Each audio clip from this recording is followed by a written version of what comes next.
wouldn't you? Yes. Yes. This could be the old question of predestination versus free will. But what I've been looking at and kind of wondering about today is there's a lot out about visioning what we want, being clear in our imagination and having it manifest. I've done that before and it scared me. The other possibility is being just really grateful for what shows up and letting life unfold as it does. And I'm curious as to whether you have a take on that. Is one preferable to the other? Is there a game plan here that maybe if we only knew it, it'd be easier? Yes. How do you see all that? Yes. Well, I would have to become the cog in the wheel in a way. I like what you're saying very, very much.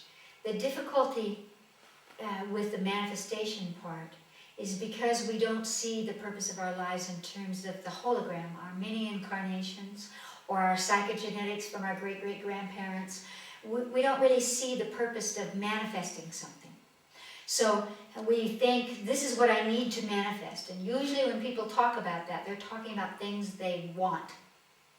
I want to be wealthy. I want this or this.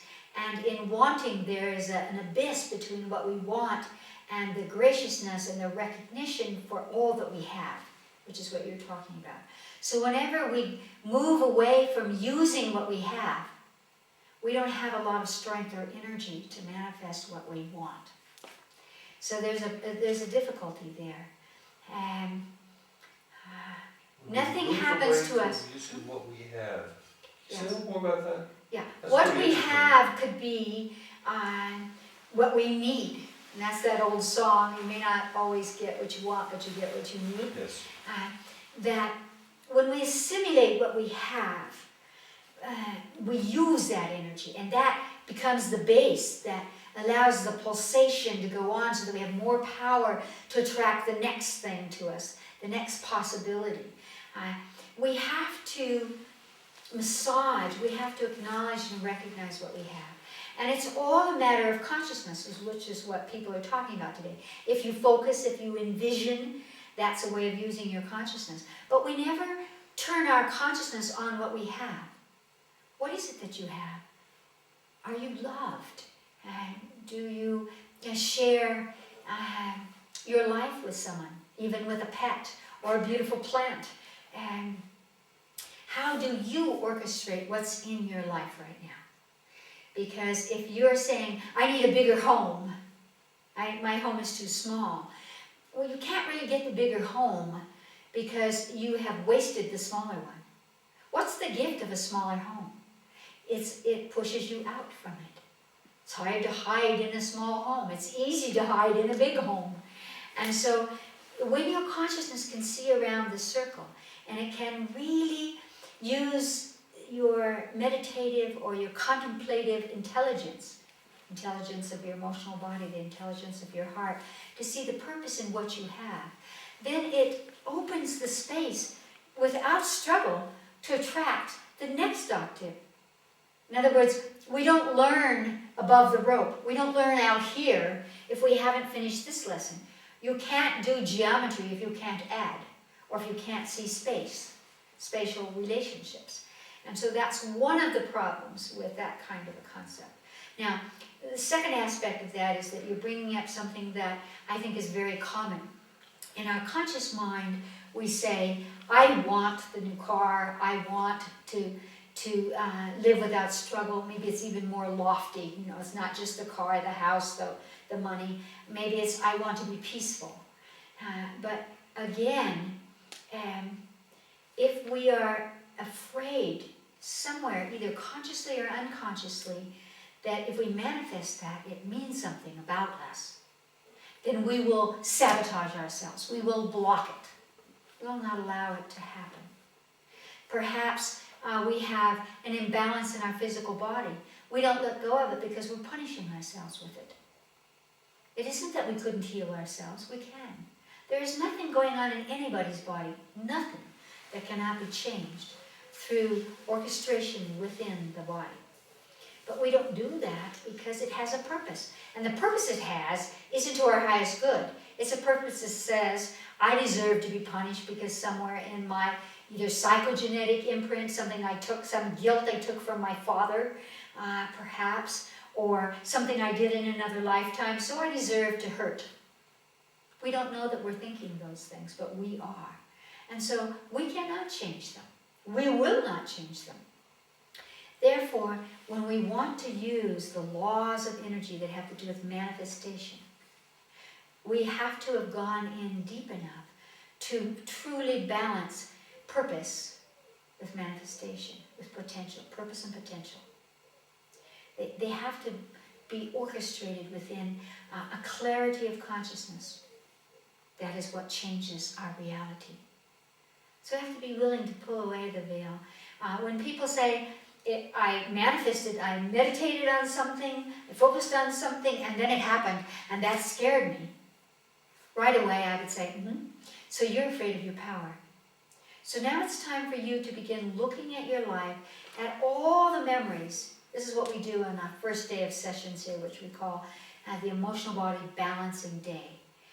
Looking at all the memories in your life that have created that pattern of being afraid of your power. Maybe you hurt a friend when you were little. Maybe accidentally. Maybe you hurt an animal when you were small. There's going to be a reference point. Maybe in church, the minister said to you, you have no power. Only God has power. There are 1,000 ways that imprint could be deeply inside you. Again, going way beyond this particular lifetime. And we have to get some kind of relationship, and we have to be able to release those things that create blocks within us if we're going to use the laws of manifestation and use them well. So, as always, we began with drugs as a way of opening the limitation of we are born, we struggle, and we die. No, there are auras around trees. There are beings wandering around in the forest. There are other things that we become aware of when we take drugs. And then there were the consequences. We have holes in our auric field. We become paranoid. Our liver becomes congested. We don't sleep at night. We find ourselves depressed or separated. So there's cause and effect. It's called karma. The same is true on any level of our being. Now we have this octave of we are powerful beings. We can manifest. You can get what you want. And so we began this you can get what you want on a very sort of crude level. It's actually a very high, or a number of very high laws of energy. But of course, in order to entice the public, we talk about the small things. How do you get the money in your pocket? How do you get the partner? How do you get whatever are the things, which usually have to do with your mask, that will make you feel powerful. So you have a catch-22. You don't feel powerful, so you want those things to feel powerful, but you can't get those things that make you feel powerful until you're actually powerful. And that's why those things don't work for most people. Because you're never going to let them happen, even if they did. And if you let them happen, and the moment one happens, you stop short, instead of going, okay, that worked, now let me try something else.